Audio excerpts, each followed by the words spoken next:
Il était une fois un roi qui avait 12 filles, toutes plus belles les unes que les autres. Elles dormaient ensemble dans une vaste chambre alignées côte à côte. Et chaque soir, dès qu'elles étaient couchées, le roi refermait leurs portes au verrou. Vous m'avez fait appeler, Majesté? Oui, chancelier. Approchez-vous. Sire? Voyez-vous, je suis très perplexe. S'agit-il d'un problème grave, sire? Il est question de mes filles, chancelier. De mes 12 filles. Comme vous le savez, chaque nuit, dès qu'elles sont couchées, je ferme moi-même la porte de leur chambre. J'y tiens absolument. Je suis le seul à en détenir la clé. Or, quand je reviens ouvrir le matin, je m'aperçois avec une certaine stupéfaction que leurs souliers sont usés à chaque fois. Oui, chancelier, leurs souliers. Chaque matin, leurs petits souliers sont usés, râpés, troués, comme si elles avaient dansé toute la nuit. Et vous les avez questionnées à ce sujet? Ou elles ne répondent rien, ou bien alors elles pouffent de rire. Nous avons dormi toute la nuit, papa. Nous ne savons pas de quoi vous parler. Je vois. Et y aurait-il dans leur chambre des fenêtres, une cheminée? Enfin, une ouverture quelconque par laquelle elles pourraient s'évader? Rien! Aucune issue, vous dis-je. Et pourtant, chaque soir, j'en suis persuadé, elles s'échappent pour aller danser à mon nez. À votre nez? Et à ma barbe. Oh mon Dieu. Tout ce que je sais, c'est qu'elles dansent toutes les nuits jusqu'à réduire leurs petits souliers en lambeaux. Alors écoutez-moi bien, chancelier. Je veux éclaircir ce mystère. Je l'exige. Vous allez proclamer dans toute la ville que l'homme qui trouvera où dansent chaque nuit mes 12 filles pourra choisir l'une d'elles comme épouse, et donc qu'il deviendra roi après ma mort. Roi? Bien, Majesté. Mais, Sire? si le matin venu il n'a rien découvert, il aura la tête tranchée. Ah oui, quand même. Et la nouvelle fut aussitôt proclamée à travers la ville. Le mystère des 12 princesses devint bientôt le principal sujet de conversation de tous les habitants de la région. Dès le lendemain, un prince voulut tenter sa chance et se présenta au palais. Le prince est bientôt.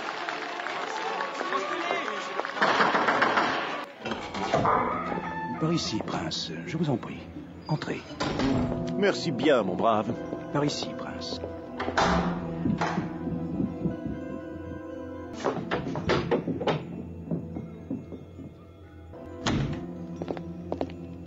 Voici votre chambre. Elle est juste à côté de celle où dorment les 12 filles du roi. Vous avez bien compris votre mission.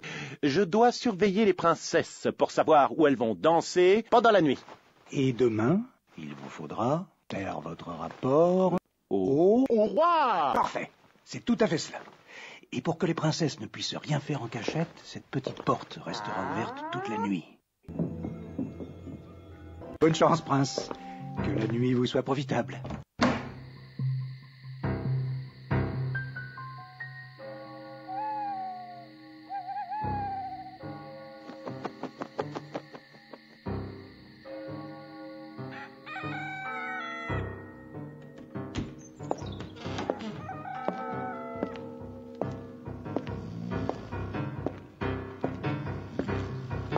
Allons, chancelier, il est 6 heures. Il est temps d'aller au rapport et de savoir enfin où mes filles passent la nuit. Bien, Majesté.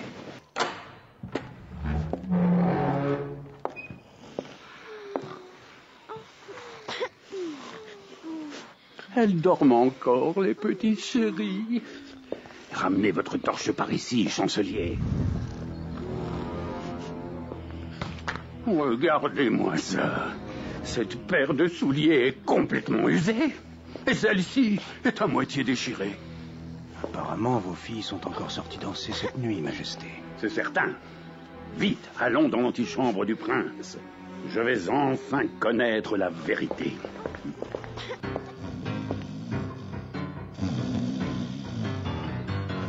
Ce prince doit dormir comme un sonneur. Réveillons-le en fanfare. Prince! Prince! Debout! Alors, où mes 12 filles ont dansé cette nuit?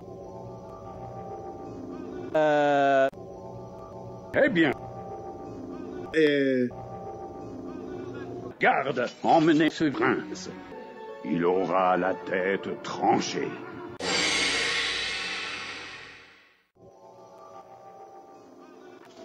À la suite du prince, de nombreux jeunes hommes se présentèrent pour surveiller les filles du roi. Mais ils payèrent leur courage au prix fort, car le lendemain de leur nuit de veille, ils n'échappèrent pas à la mort.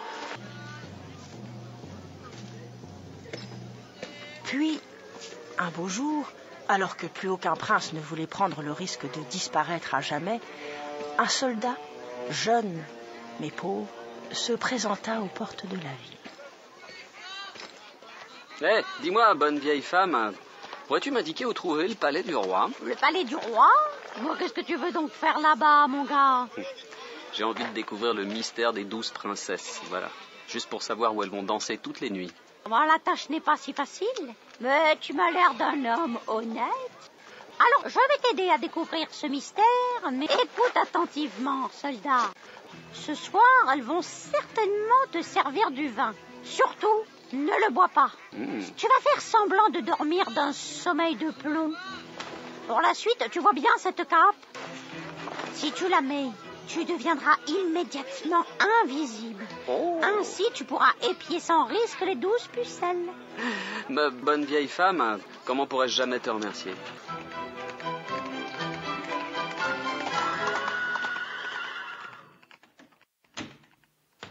Voilà, soldats, vous vous installerez ici pour surveiller les princesses et demain vous ferez votre rapport au roi. Vous avez bien tout compris? Affirmatif, l'homme. Tenez, on dirait que les princesses rentrent dans leur chambrée. Je vous laisse vous préparer pour la nuitée. Bonne chance, l'ami. Ainsi voilà les 12 charmantes filles du roi. Toutes plus ravissantes les unes que les autres, d'ailleurs. Ouh là là là là. Repos, soldats. N'oublie pas qu'elles ont déjà coûté la vie à pas mal de princes. Bon, voilà. D'après les informations de la vieille, j'ai plus qu'à attendre.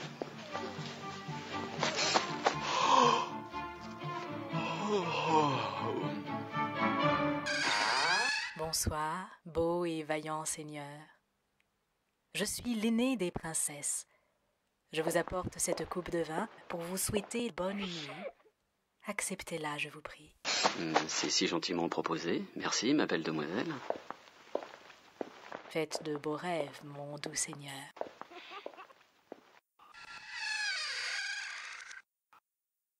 Et hop, c'est le pot de chambre qui va boire ce vin à ma santé. Ça lui fera moins mal qu'à moi. Et maintenant, on va leur jouer la petite musique de nuit.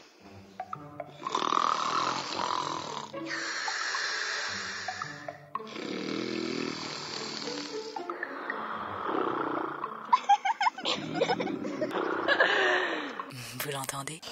Il s'est mis à ronfler. Il dort comme une touche. Le vin a dû faire son effet. Bonne nuit.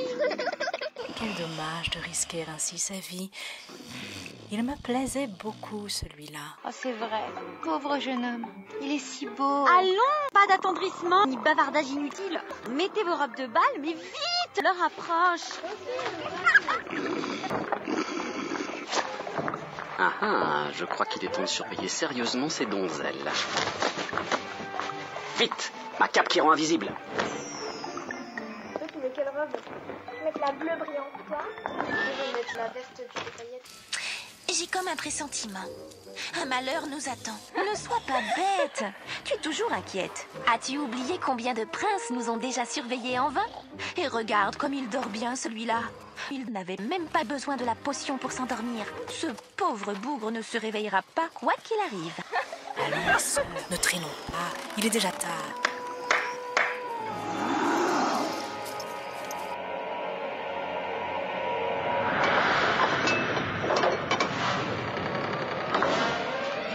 Sacrebleu, le mur de leur chambre s'est ouvert. Les princesses descendent par un escalier dérobé. Vite, je dois les rattraper.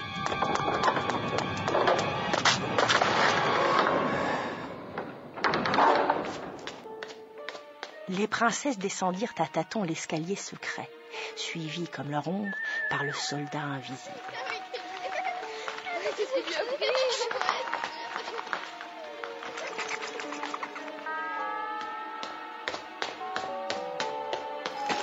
Ouh là là là là. Qu'est-ce que c'est? Qu'est-ce qui tient ma robe? Il y a quelque chose derrière moi. Que tu es bête. Tu as dû juste t'accrocher à un clou. Allons, mes sœurs.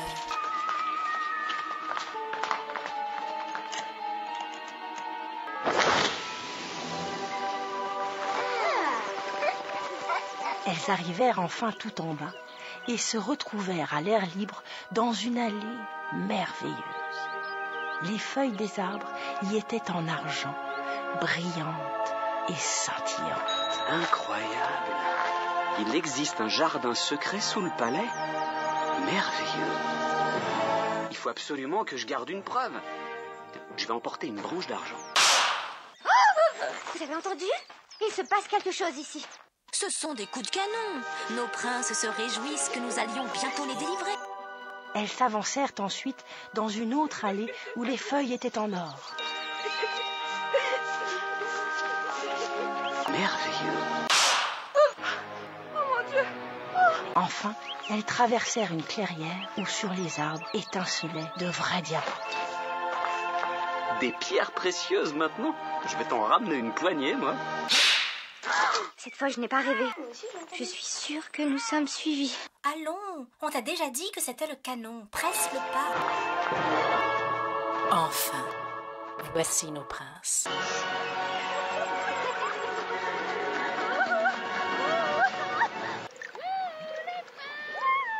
Près de la rive d'un lac voguaient 12 barques. Dans chacune d'elles se tenait un très beau prince. Nous sommes à votre service.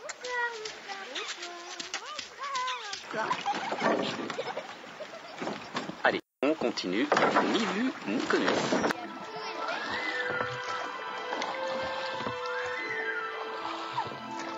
Je ne comprends pas. La barque me semble plus lourde que d'habitude. Ça doit être l'orage. Ah, je me sens aussi tout bizarre.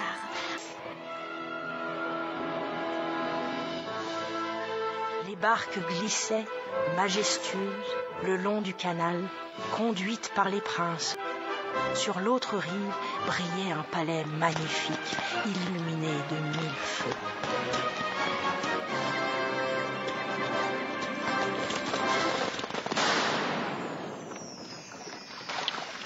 Enfin, nous voici arrivés.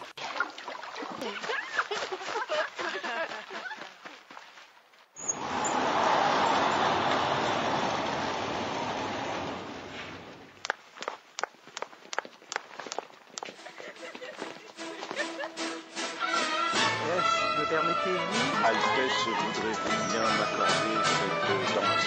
Moi, je n'ai pas de permission à demander, mais je danse quand même avec vous. Vous avez dit quelque chose, prince? Ils dansèrent ainsi toute la nuit, jusqu'à 3 ou 4 heures du matin.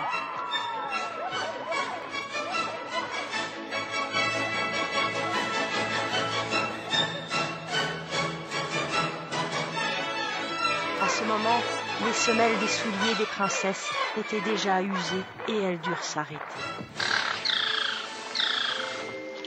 Les princes les ramenèrent sur l'autre rive. Le soldat, toujours invisible, s'était cette fois assis à côté de l'aîné. Alors, à demain, mes princes.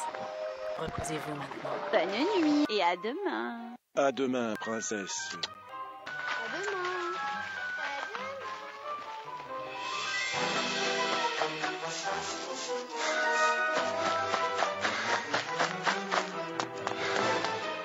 Le soldat se mit alors à courir pour devancer les princesses. Il grimpa l'escalier avec rapidité, puis il traversa la chambre, poussa la porte et sauta sous son lit.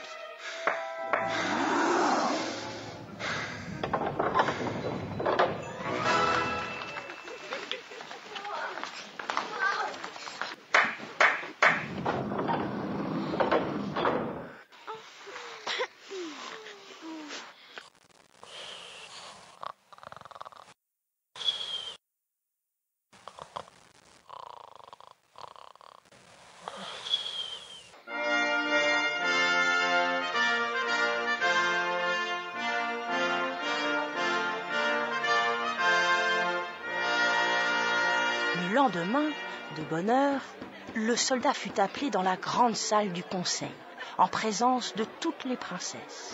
Eh bien, soldat. Alors, es-tu en mesure de me dire où mes 12 filles ont dansé cette nuit?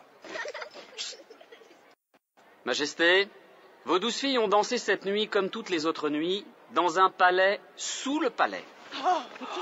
Poursuis ton récit, soldat. Un passage secret aménagé dans le mur de leur chambre leur permet d'accéder à un jardin d'or et d'argent. Les royales demoiselles y dansent avec les princes ensorcelés. Oh mon Dieu! Ton récit sent décidément la vérité, soldat. Et as-tu seulement une preuve de ce que tu racontes, soldat? Oui, donne-nous une preuve. Dans ce sac, j'apporte la preuve de ce que j'ai vu en bas. Regardez. Une branche d'arbre en argent, des feuilles en or, une poignée de pierres précieuses, de l'or. Eh oui, tous les arbres qui poussent autour de ce palais enchanté sont faits d'or, d'argent et de diamants, Votre Altesse. Eh bien, soldat, on dirait que tu as rempli ta mission.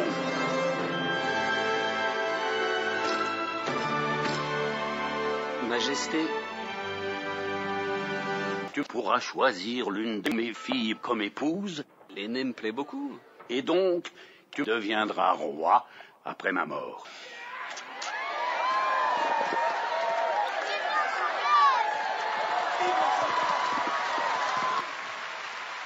Et c'est ainsi que le soldat partit vivre avec sa princesse et un beau jour put remplacer le roi sur le trône royal.